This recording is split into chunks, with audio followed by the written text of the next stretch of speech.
Fast and Roll. furious. Yeah, Love the it. afternoon's going to go by so fast. We got them lined up back to back to back to back. It's going to be great. And looking forward to this conversation. We've got Tom and Bob with us. Real quick, guys, if you would, just give us your name, who you're with, what you do. I'll let you go first.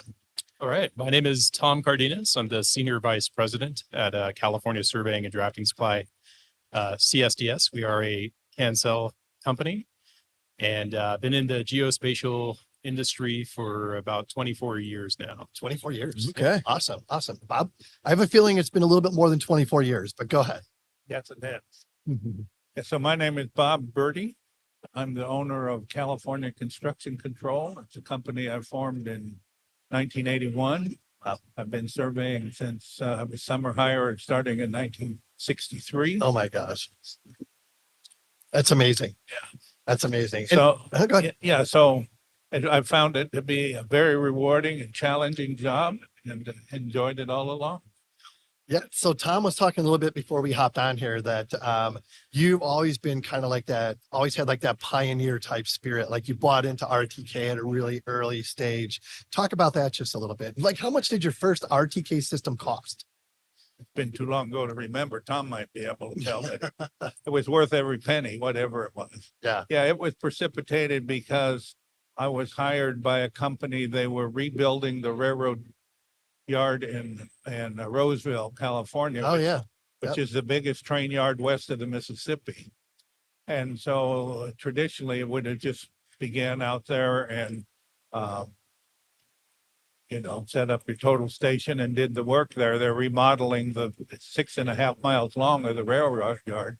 But the first day of the railroad, they're not operating on your schedule, and they've had a train pull in on the siding and block the backside, and it might be there 10 minutes or 10 days. So it became apparent that you weren't going to do it optically with that. And it was at that time that Trimble started with the 4800s, where the RTK, it didn't have a backpack anymore. The battery was on the rover. Yep.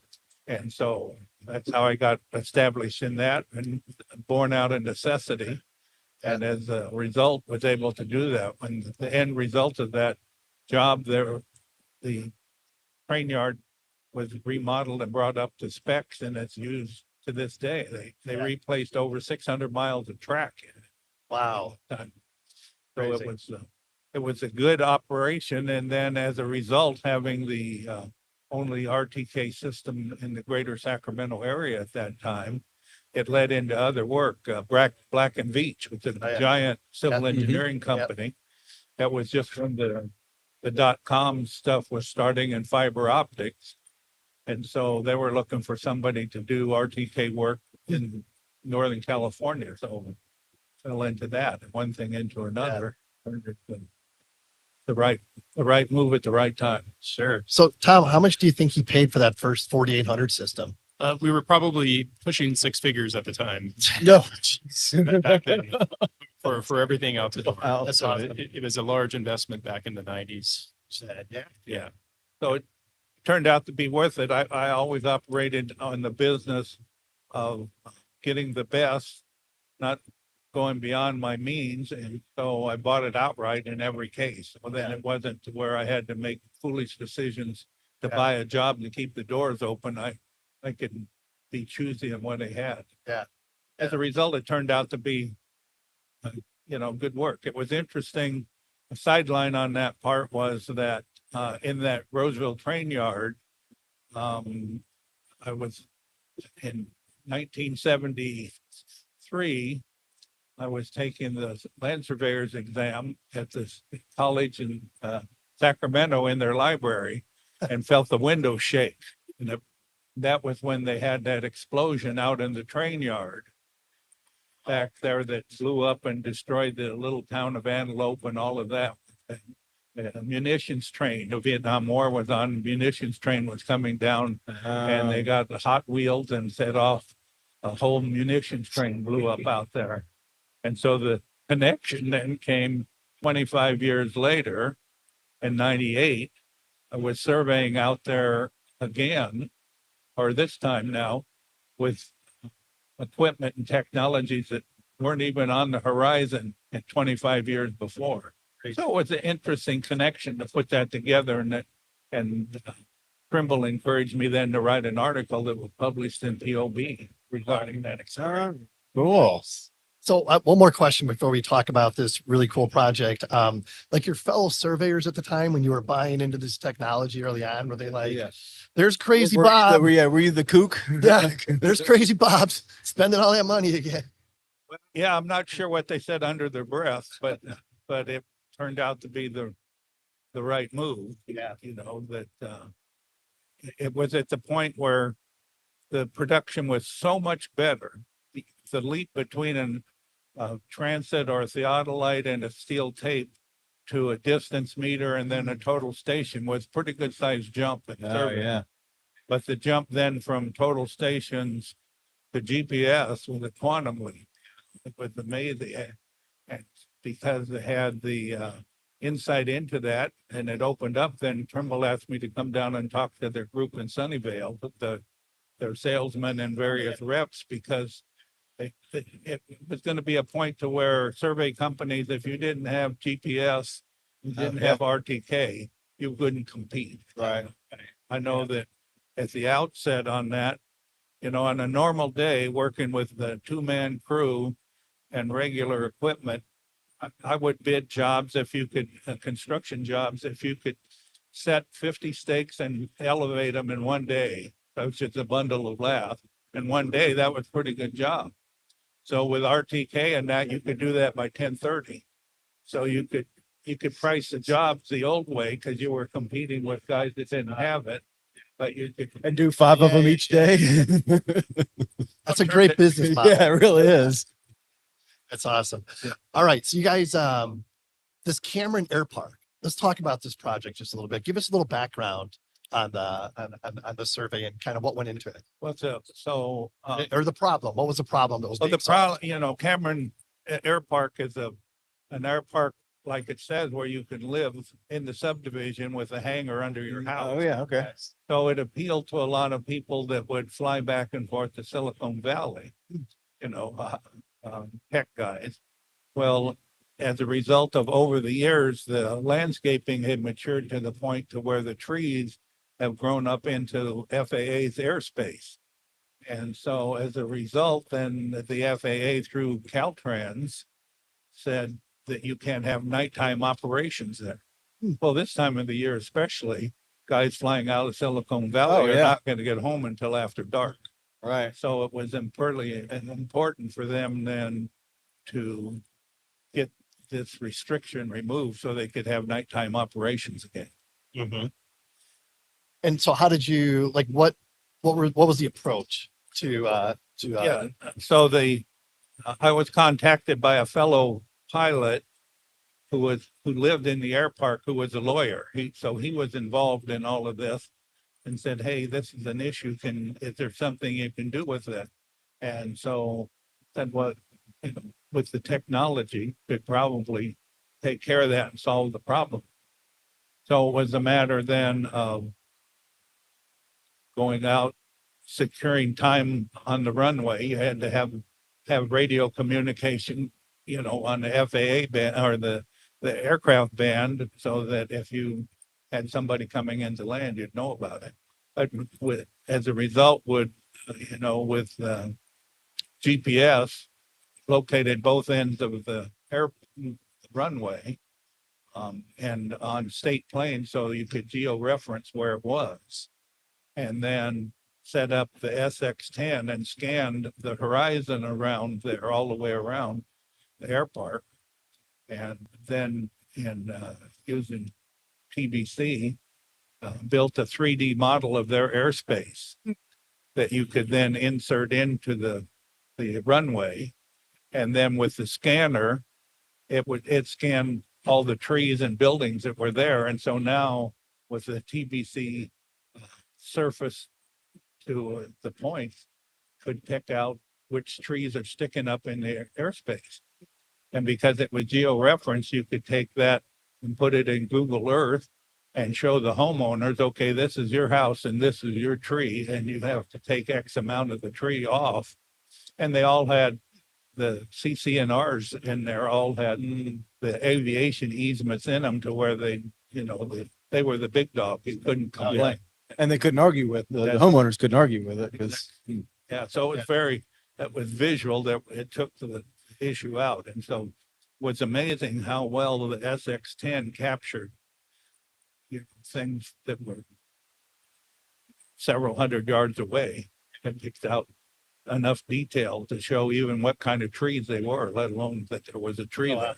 So, And I think the visual too, I think that's a huge element for the homeowners, the property owners in the area. So I think traditionally we think of, you know, taking this data, processing it, and sometimes delivering a product that's only usable by an engineer or construction company or construction manager. But in this case, using all this technology to distill the data down to a Google map and a spreadsheet, and you can hand it off to the homeowner. They can see it digitally where the tree was out on their property and how much they needed to cut it down by. So, and that was all pretty much in a day's work in the field, right? yeah, well, couple of days to do that, mainly because of access, not because of the time, just to get out there and do the GPS work and get that set up and the logistics with the air park, and then come back again. And the points that I collected with GPS then became stations for the SX10 to do the scanning. Could you imagine, or would it have been possible to do this project, say, 25 years ago? I don't know how you would do that. You'd have to go around and measure the base of every tree and then measure how tall it is. So then, like, what was the deliverable then? It was like a 2D drawing, 3D model as well? No 3D model, just the 2D drawing, but Yeah. looking down in Google Earth. And each house, we had the assessor's parcel number or the address of each of the houses that had an issue with a tree in it.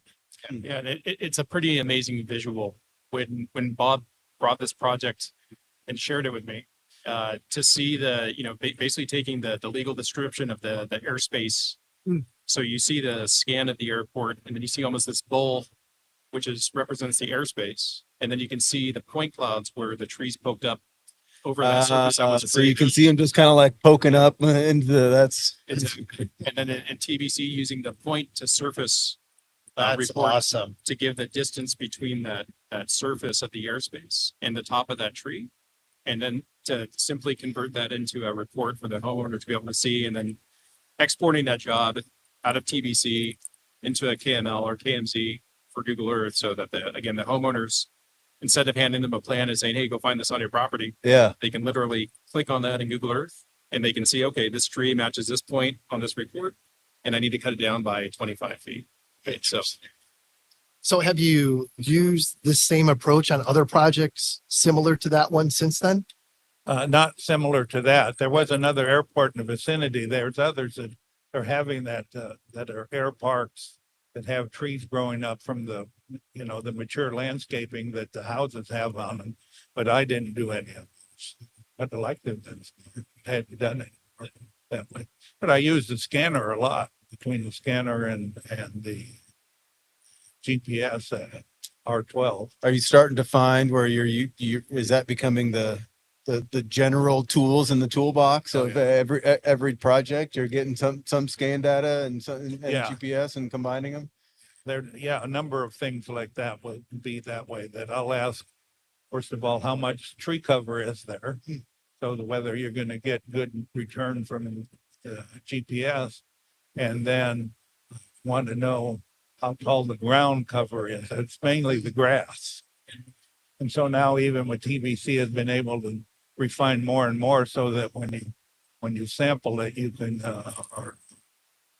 get the trees out, get the grass out, get the noise out, so you still can get the ground pretty well. What's going on there. hey, Bob. So GNSS, you had one of the first Trimble RTK, the 4800 systems. And now I believe you're using the R12i. So how much has that improved and evolved since you started until now? And has it taken the place of your total station at all in certain situations? Yeah, Tom, we asked the questions here. Yeah. Sorry. Ask away. Bob, what Tom said. Yeah. So very much so that you're using that all the time. If I can do it with GPS, I'm going to do that.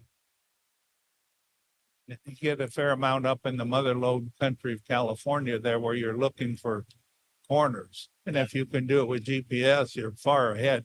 And so the advancements then between the 4800, it wasn't very tolerant of tree cover at all. You get micro path phasing in there, but now the R12I, the programs in it much better. You know, it's tracking way more satellites now because it's not only the U.S. satellites it's looking at, but it's remarkable how well it does under the tree canopy, and then be into the eye part of the R12 in that you don't necessarily have to have it plumb over a point. Too. And if you're up against the shadow of a building or something, you can lean it out and chances are get a good fix on something that you wouldn't normally have been able to do with earlier versions. So to kind of piggyback off of your question, Bob mentioned earlier that it was a quantum leap to go from, a robot to GPS or what's a more recent quantum leap, or what's one that you see in the next 5 years? Well, Tom probably can answer that better than me because I'm pretty happy with what's there. Yeah. They're better engines, better software. Everything that's coming along is being refined to be more sophisticated, more user friendly, more accurate, ways like that. Yeah, I would say going back to the conversation earlier about maybe that stigma around GPS when it first came out, it was kind of that black box, that voodoo tool, and there wasn't a lot of confidence. And I know it's improved substantially and it's improving exponentially as we go. But I think the next one is probably unmanned aerial drones. I think right now that still kind of has that stigma of, hey, it's not quite there, but with the evolution of technology and AI and everything else, it's pretty remarkable how far that's coming, how fast it's going, and the type of accuracies you're actually able to achieve with the current platforms. So I think that's the next big step between drones and AI and point cloud processing, data management. The last thing I'll say on that is, what we're seeing here that Trimble's developing in the platform, it's kind of changing the way we approach and that we deliver data. Now, again, I think we're taking a lot of 3D data. We distill it down to these flat 2D maps. We hand it off to somebody so it's readable. But I think with like the Connect platform and AI, we're kind of bypassing that step, and we're delivering information to our clients that they can actually use in 3D. Yeah, they can use it for inventory, for site conditions, for verification. It's definitely more end user friendly. For sure. Yeah. Absolutely. And that's certainly valuable because humans are tactile. We want to touch things. We want to get our hands on it. And so surveyors, the nature of them is that the show me group. I started surveying when it was the dumpy level and a Philadelphia rod. Yep. And so when the first Zeiss levels came out, automatic levels and linker rods, it took a while to win people over. But once surveyors get won over, then they become evangelists there that they advocate for us. It takes a while, but once it happens, it's it's all in. Or they're really stubborn. They just want to keep it all to themselves. Yes, that's correct. Yeah, it's just the part of like what Tom mentioned, that you have all this 3D data and then all we're doing is just trying to distill it down and down and down until its simplest form. It just seems like there's something that there's a better way to deliver it. Really good stuff, guys. Is there anything else you want to get out there before we let you go? I always refer to Bob. I've known him for 20 years now. Great friend and customer as long as I've been in the geospatial industry. But I think a lot of things we do in life is a big wager, especially in business. And I think Bob took a big wager early on, and it's really created this life and this career for him by embracing the technology, really leveraging it to be more competitive and to have a thriving business. And so I guess creating awareness around the opportunities in the geospatial and the surveying industry. I think getting somebody like Bob's story out there to the next generation and saying, hey, look at the opportunities that you have, especially nowadays where, the technology is more accepted. And it's a lot more, it's getting more and more interesting every day. So I think that's, Yeah, no, that's really well said. And Bob, I'd love to ask you, you've been doing this for a little while. Like what would you tell somebody who's considering getting into the land surveying profession? Well, I would, yeah, I would advocate for that. You know, with young people, especially, you see the graying of the trade or the profession. Most of the guys that are my age are gone, and there's a certain gap in there of persons who, are looking at a trade or looking at a profession, and they get caught up in the learning curve to get into surveying, and so they go look in other areas.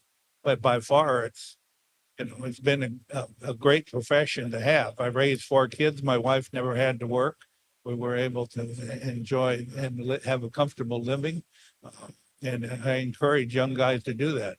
The nature of surveying like that, you can go from very, very accurate, something down to a pencil line in width, or the nearest foot on the next job. And you have a sense of worth when you see the sense of accomplishment that maybe you start out with an open field, and when you're done, because of what you wrote on some stakes, all of a sudden there's a building or a project, a school or whatever, to come out of the ground.